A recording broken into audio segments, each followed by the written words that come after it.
Good morning, Shadowverse fans. With Set 2 being out for a little bit, I thought I would go over a more definitive tier list, of my opinion at least, of where each deck and variant currently stands in the meta right now. Overall, it kind of shifted a lot at the beginning, where people thought some decks would be way stronger than they really are. Some decks are way stronger than people thought they were, right? So I thought I would go over a tier list for those who might be wondering what deck to play, who might be on the newer side to this format, or maybe you want to reroll off your current class or deck and you don't know what to build. So with that being said, I hope you enjoyed this tier list. Starting off, we have Amulet Control. Amulet Control as a whole, I think, is a C tier deck. It is probably the second or the weakest variant of Haven at the moment. Not saying much, but overall it kind of seems like it struggles into a, like, the better decks do good into it, right? And that's kind of a problem at the moment as a whole. So I think right now and there's not enough like strong amulets in the game at the moment, in my personal opinion. There's some good ones, but not like enough to really push it any higher than C tier. Overall, I think it's like a below average deck. Loses to a lot of the meta stuff. Kind of relies on seeing particular cards to get a lot done. I do want to mess with this deck a little bit though, see if I can find a way to make it maybe a B tier deck, but at the moment I can't. I haven't really versed a Amulet Control deck and been like, wow, this deserves higher than C. With Roach, I actually put it at B. It doesn't do bad into a lot of the better decks, I feel like. It has a chance to take wins against some of the better decks, and it has an explosive output compared to a lot of other decks, right? It's pretty consistent with the large amount of draw power it has as well. And with the new legendary, I think she's like 3 cost or something like that, 2 cost, having a evolve and then be able to turn something into a fairy is really powerful at just spot removal. On top of like all the other cards it had before, I don't think it's a bad deck. I think it's like probably the lowest of the B tiers, you could argue C, but I think it's like an average deck. People have gotten some extremely high success with this deck as well, going on over 10 plus wins with it in Diamond Masters. So the next deck is Aggro Abyss. I put Aggro Abyss slightly above C tier. I mean, not C tier, Forest Roach. I think it is not bad. I think once people, like, it's one of those decks, right, that the more common it becomes, the worse it becomes, because the more people are going to tech their deck against it. And when you tech your deck against it, it doesn't really function nearly as well as other decks would, even being teched against. But the less it is teched against, the better the deck becomes, right? So like with it being like commonly teched against, it's like a B tier deck. When it's not commonly teched against, it goes to like A tier. So it kind of bounces between these two at the moment, depending on how popular it is. Overall though, I think it's extremely, people have just gotten used to it, right? And it's just safer. When you verse Abyss, it's just safer to mulligan as if it is face Abyss than mid-range Abyss.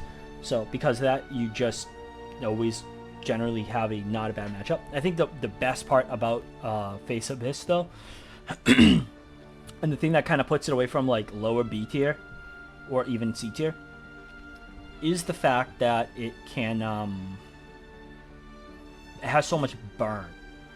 Like unlike like a deck like Face Dragon in set 1 where it had to swing directly, so if you found a way to ward it off, it couldn't just like finish you off. It can burn you for a lot. And a lot of modern variants have been running like Cerberus, because she can burn up to 6 off of a Super Evolve, which is huge. Because like a lot of the early games generate a lot of free pressure as well, or free damage, chip damage, stuff like that, plus Odin, Banish, and then you can just like not even evolve him and still just 4 damage, because then Cerberus is 6 damage, right? And that's 10 right there, that's half your health off of turn 7, turn 8 play, right? So as a whole, I think it's fine. putting it in B tier. I think the fact that everyone's just used to it puts it in B. But if people like started disrespecting it again, I could see it bouncing maybe back to A. With the second best deck in the format, in my opinion, we have Mid-Range Sword. That's an S tier deck. It is not. So I've been playing it a bit, trying to get used to it, to understand other classes past Haven, right? It is not as quote-unquote easy as some people might think, because the biggest problem being any damage you get sticks, right? And it only runs 5 ward deck cards in the game, and it's deck right now, which you could argue, oh yeah, they create a lot of wards when you do play them, but if you can out it, I mean, you out it, right? Overall, I think Sword is definitely the second best deck. It is overall extremely powerful. It is pretty dang consistent. Not for me, but that's a different story. But every time I verse against it, it's always very consistent. Not only that, it can literally steal games on turn 5. If you're going second in turn 4, you Zircon, super evolve it, and they can't fully clear the board for some reason, and you just Zircon again, and all of a sudden now you have this massive problem board, and they just scoot. So overall, definitely the second best deck, S tier, absolutely. Weirdly enough, I don't think it's as expensive as some of the other decks as well. Funny enough. Yeah, we move with Face Dragon. I put Face Dragon down in C tier. I think it is not amazing as a whole. I'm gonna be real. The problem is it can definitely still win games and still has a burn for 6 card that can be Super Ball for 7 damage, which is a lot when you're capped at 20 health, right? It also has a lot of Storm and Intimidate, but the problem is it's just a worse Face Abyss, because it doesn't have burn. Nor does it have nearly as good board clear as Face Abyss does. So it's just a worse Face Abyss. It's probably the lowest C tier deck here, arguably even D tier. I don't think it's very playable, and if you enjoy it, I mean, all the power to you. I do think, however, it does heavily suffer from lack of support in set 2 compared to set 1. So moving on to Ward Haven. I think Ward Haven is like pretty good. It's an average deck. So originally when it first came out, it was definitely like an S tier deck, right? Like it was definitely really good. And the problem is everyone and their friend decided to start teching Odin into every deck, which really does good into Ward Haven, right? It kind of shuts down your turn 6 play. It shuts down your turn 6 play and can potentially even offer free 7 face damage because you have to play Wilbur, right? At some point. And a lot of times, unless you're holding on to him wicked late, it's kind of just your whole play. The big thing, though, with this deck, and why it's not higher tier in my personal opinion, is one, you have to play weaker cards to make the better cards better, right? Wilbert is good and makes other cards good even better, but you have to play ward cards. And the problem with ward cards is we don't have a lot of good ward cards at the moment. The best ward cards right now are actually neutral cards, not Havencraft. Talking about lower cost, of course. Higher cost, it goes to Haven. You have Jean, you have Aether, you have Wilbert, right? Even Sailfa. The other problem is almost every single card in your deck relies on an evolve to be effective, right? Your low cost evolves aren't that powerful unless you have the buff from Wilbur, which requires an evolve. Your Sailfa doesn't do much. She's a 3/3 that heals for 3 for 5 mana if you don't have an evolve or Wilbur buff, right? So she's incredibly lackluster without her evolve. Aether just cheats out a couple of low-cost wards. Problem being, if you don't have the Wilbur buff, which requires an evolve, they are extremely fragile. And if you super evolve her to give them all aura, it only gives them +2 health, which isn't bad, right? However, a major problem being they added a lot of ways to out these boards in a lot of these decks. So even Aether becoming effective, they all require evolves to really do anything. And you need that aura to have a chance for your board to stick, which requires a super evolve, so you can buff them with Jean. Because if you can't, then you're just not gonna. They rely too much on evolves, Wardhaven right now. So this is by far my most played deck this format, and I can say with confidence it's a B tier deck. Bottom 3 class overall, and like I said, it just heavily struggles with relying on evolves where a lot of decks don't right now. Nor does it have a free evolve, nor does it have Bane, nor does it have point and click kill cards. It suffers right now. But with hope, set 3 will be different with Haven. Moving on to Artifact Portal.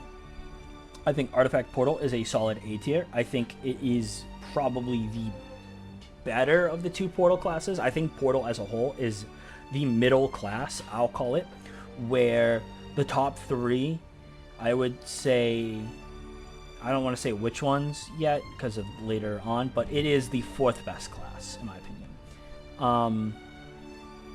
Overall,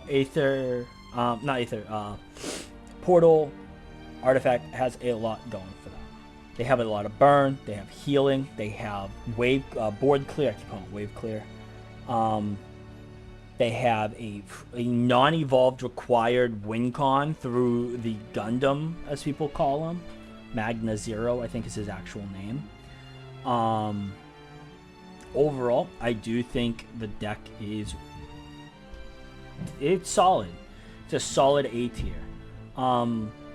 It can lose to any of the lower tier decks, absolutely, but it is able to consistently take wins off of the higher tiers as well. I think as a whole, it is a solid A tier deck. With Fish Dragon, I call it, Marine Dragon, whatever you want to call it, focuses way more on the marine stuff. I think it's like here, I think it's better than Face Dragon, but worse than Amulet control. It has absurd levels of healing. Like, dare I say, maybe the 2nd best class in the game when it comes to healing right now because of this Neptune card. It pretty much I have seen people go from 3 health to 20 health in the course of like 2 or 3 turns. It's while board clearing, might I add. They have absurd levels of heal. However, I think there's just not enough marine cards in the game. They have to rely on a lot of other cards to get their wins, which is fine, right? This is like the non-reliant on her build. I think this build is just better, but as a whole, I do think in the future, as we get more marine cards, this deck, it will eventually, I could see it being like in A tier, I could see it becoming a problem. Because it also has a storm card, by the way. A marine storm card that people just don't run it now because it's just not worth it. But eventually it might be, right? So, with Ramp Dragon, the more traditional style Ramp Dragon at the moment, I'd put it at a solid, like, here. I think it's better than any of the non-best variants, right, of classes. But the problem is,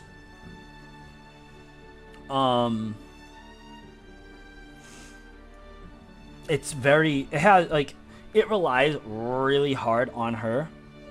Don't get me wrong, this deck has a phenomenal matchup into Wardhaven. But against some of the best decks, I think it actually suffers. I think it's weaker. Don't get me wrong, someone got, I think it was like a 15 win streak in Masters Diamond with Dragon. So there's something cooking out there that is super strong for Dragon. That can be consistent at least to get a win streak of 15, right?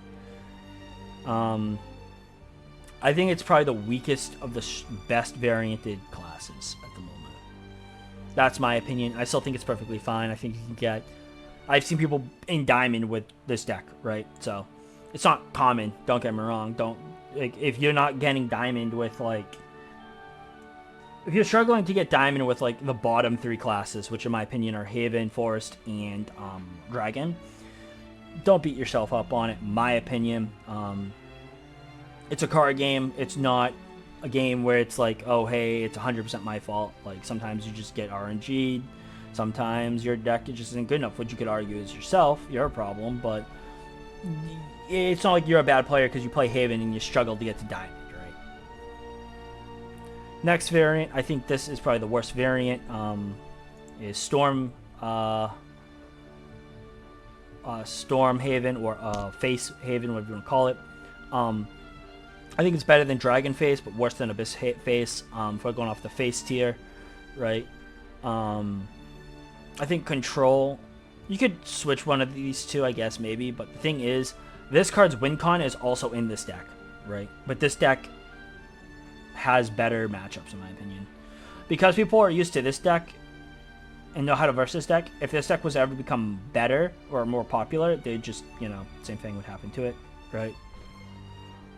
The thing is, the biggest thing this deck's got going for it is the fact that Wardhaven is better. So people mulligan as if it's Wardhaven and not Facehaven.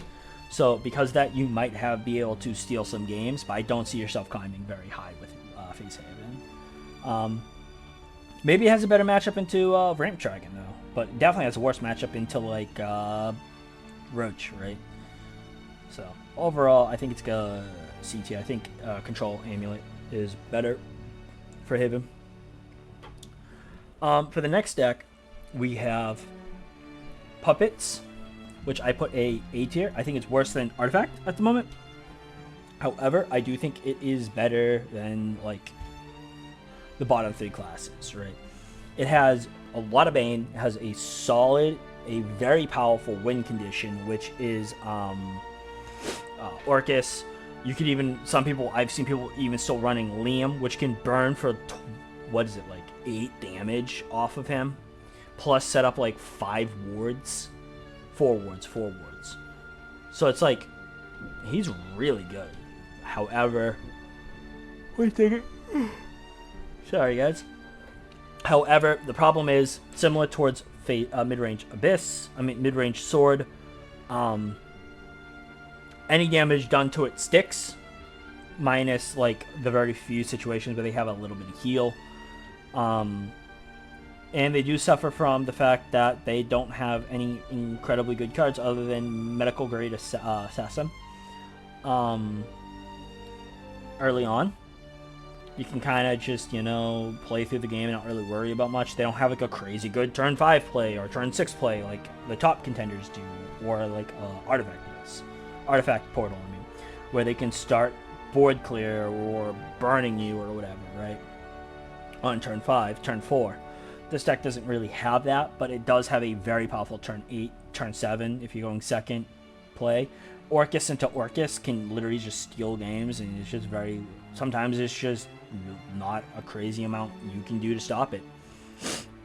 I think it's a very solid deck. I think you could definitely climb pretty dang high with this deck. I think it is a very...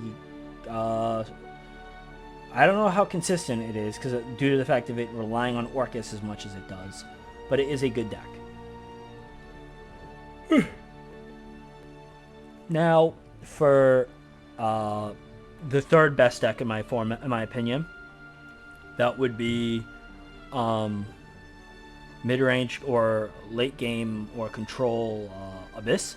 You could honestly argue it being second best, and I wouldn't inherently disagree with you, because of what this deck can do is honestly insane. But the problem is it doesn't have as crazy win cons. It doesn't just win games for free by turn 5, right? It doesn't generate insane levels of pressure early on like mid-range Sword does. And it really does rely on the later in the game with Cerberus and Ginsetsu to really close games out, as Sword can literally just at any point run you over. That's why I personally think it's third place. However, the big things it has over Sword is it has absurd levels of healing. It has really strong ward capabilities with its 5 cost. There's been times I've seen people play the 5 cost, revive a card, evolve that card they revived, and that card just does absurd things. Because Phil Dow, I've seen them evolve a Phil Dow, they'll evolve, and then all of a sudden Phil Dow pops a card, Phil Dow then swings into another card, while still being a ward, might I add, right? And God forbid you have the guy who makes any departed card gain Bane. Now all these cards have Bane that she's reviving, and if you super evolve her, you will revive a card from your graveyard every turn for the next, I think, 3 turns. So overall, the card is really powerful. So you can heal for 6 off of Cerberus, or burn your opponent for 6 for the cost of your super evolve on Cerberus. Then you have Ginsetsu, which is absurd. You summon 4/2/4 ward cards with the last Bane to buff Ginsetsu's attack by 1, or you can pop 4 cards, non-targeting, guarantee kills, and heal for 4. The card is so strong. Ginsetsu is so strong. Cerberus is really good. The new 5-drop legendary is really high tier. Medusa is really good. She's a cost 7, guarantee kill 3 cards. Overall, I think it's definitely the 3rd best deck. I think the deck is really powerful. It is pretty dang consistent. And God forbid you do early game damage to it, right? It literally can just heal it all back while maintaining board clear. And that's an inherent problem with some of the lower tier decks, is maybe they do have a good amount of healing, but it's at the cost of board clear, or with for example Ramp Dragon, it relies too heavy on one card, so if you don't see it, you are in a massively worse position. Overall, 3rd best deck. You could argue for 2nd best deck. I wouldn't inherently agree with you, but I think it's 3rd best deck. Now for the best deck in the game, and honestly I am very confused with Cynet Games and their decisions on this deck and what it is capable of, is Dimension Climb Rune, which is honestly, I would argue might even deserve its own tier. It is so bonkers. The fact it has 1 cost spells that have almost infinite damage ramp, so it guarantees can kill any high card or tall card without aura. It has non-targeting destruction for 6 costs with William that doesn't scale. It scales infinitely, so you can guarantee a board clear for 6 mana while not having your board hurt, by the way. It has a crazy level of spell boost for free. Infinite spell boost. Once per turn, you gain +1 through the onions with a crest that for some reason doesn't go away ever. So barrier cards lose massive levels of value because they'll just throw the onion at your barrier and kill it. Kill the barrier part. They have OTK potential through Cocytus, declimb, and to set your health to 1 super evolve swing, and God forbid you don't, if you're at 10 health or less. I've even seen Cocytus, declimb, summon Silent Rider, declimb, summon another Silent Rider, and kill someone. Or they could summon 2 of the Archfiend that burns for 6, right? And that's 12. The problem with Cocytus is if you try to play around one version of the Cocytus, you walk into another version, right? And you just gotta accept it, right? And the thing is with Cocytus is he's supposed to be your whole turn. Rune doesn't care with Decline. They just say, I'm just gonna do whatever I want. And Decline gives 5 spell boosts to their entire hand. Overall, this deck is absurd. And don't get me started with Northern or Annan Gray. Annan Gray into Annan Gray can sometimes secure you an entire game right there. They have the highest amount of healing. I've seen this deck heal for into the 30s in a single game. Absurd that that's even legal. By the way, not the healing class. That's Haven, who doesn't heal even a tenth of that. Overall, this deck does everything. It is the Mary Sue deck. It has great recovery. It has absurd levels of healing. They have the best barriers through Norden as well. You know, Norden can summon a 3/3 ward barrier and then evolve him to summon another 3/3 ward barrier. That's absurd. Good luck getting through that in a single turn. Unless you're like Abyss, right? With a billion Banes, or you have 2 Samurais, which is why these two are able to even compete against this deck, is because they actually have kill pressure and they have ways to get through ward barrier super easy, or on the easier side, without having to heavily commit much. Yeah, no, this deck kind of just does everything. The fact that Norden has a draw 3 ability and is 9 times out of 10 never picked says all you need to know about how broken Norden is. The last deck is Rose Queen Forest. It's D tier, worst deck in the format in my personal opinion. Problem with this deck is it relies going super late into the game to OTK your opponent through burning them for 21 damage. The problem is going super late into the game, Haven's just going to obliterate you if they haven't obliterated you already. Sword will run you over super quick, and so will Abyss, right? Puppets will probably do the same with Orcus into Orcus. This will just keep burning you for 4, and you'll eventually die to that, right? It has the ability to consistently verse a good matchup into probably the worse or stall decks, I'll call them. So like Ward Haven, it can do pretty good into Fish healing, maybe even Dragon Ramp. But like Face Abyss and like Roach Forest, it'll get run over in my opinion. Yeah, so overall, I think this deck is D tier. Maybe one day it'll be better, but it has a very powerful, very consistent win con, which is burn for 21 damage in a single turn, which she very much easily does. But the fact that she also doesn't have protection past ward for 9 mana means you're playing her, passing, and then burning for 21. Well, she's just a ward that doesn't have aura, so something like, I don't know, Odin can just banish her, and then you just club the player pretty hard. Overall, this is my opinion of the tier list. So, my opinion, the best class is Rune, then followed by Sword, followed by Abyss, followed by Portal, followed by Forest. You could argue Haven is ahead of Forest, and I wouldn't disagree. Those two are pretty close in my opinion. They do good into some decks and bad into others. Followed by Dragon being the worst. That is my personal opinion about this format. Set 3 is coming out in, half a month? Hopefully it does us better and balances this out a little bit more, so the bottom 3 aren't so dramatically far apart from the top 3. In my opinion, at least, they are. Thank you guys for watching, and I will see you in the next one. Bye.